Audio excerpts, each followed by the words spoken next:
un guitariste et qui est à l'origine, au fond, de tout ce beau travail qu'on va entendre, Olivier Van Bogart, le récitant.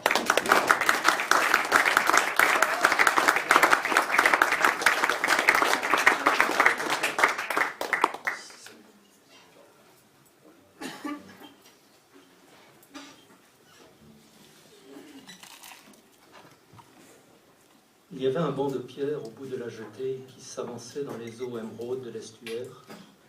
J'ai pensé que ce serait bien d'y passer un peu de temps à tutoyer l'enfilade des montagnes irisées par la lumière de l'arrière-été, ensommeillé sous le ciel qui se déployait du corsage des étoiles dans un tourbillon de lune et de nuages poudrés du rose transparent de l'aube.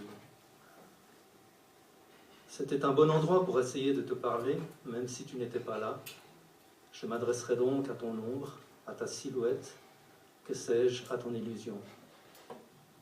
Tu aimais venir ici, ou si ce n'était pas ici même, dans ce genre de lieu où baignait le reflet des neiges qui semble remonter vers l'azur. J'ai arpenté la jetée un long moment, goûtant au silence que rien ne paraissait pouvoir altérer, et puis je me suis assis sur le banc, en face de l'horizon. C'est à cet instant que la musique est revenue, une ballade chaloupée, juste quelques notes égrenées en chapelet. C'était presque toujours du piano ou du saxophone, ou les deux ensemble avec, derrière, la contrebasse à peine effleurée et la batterie mouchetée. Je me suis souvenu de chaque note, de chaque intonation, de chaque inflexion, des changements de tonalité, des moindres nuances, comme si j'étais la musique moi-même ou en elle.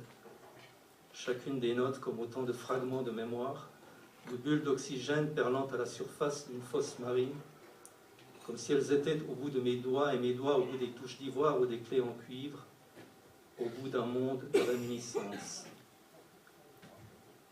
Une volée majestueuse maintenant, un enchaînement dramatiquement enroulé, jubilatoirement déroulé des basses aux aigus, le foisonnement des tons de passage et ensuite un intervalle muet, et à nouveau quelques nuances soufflées, martelées avec parcimonie, seulement les plus belles, celles qui respirent les mouvements de l'harmonie, celles qui restent en suspens, celles qui oscilleront jusqu'au dernier arrêt du trajet.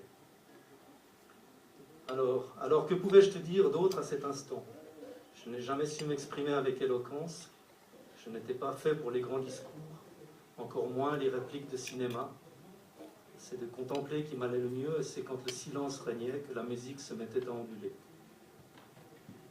La brise a couvert la baie des zébrures discrètes. Au loin, des marins ont dardé les toiles blanches de leurs voiliers, et ceux-ci filent vers le grand large, vers l'horizon.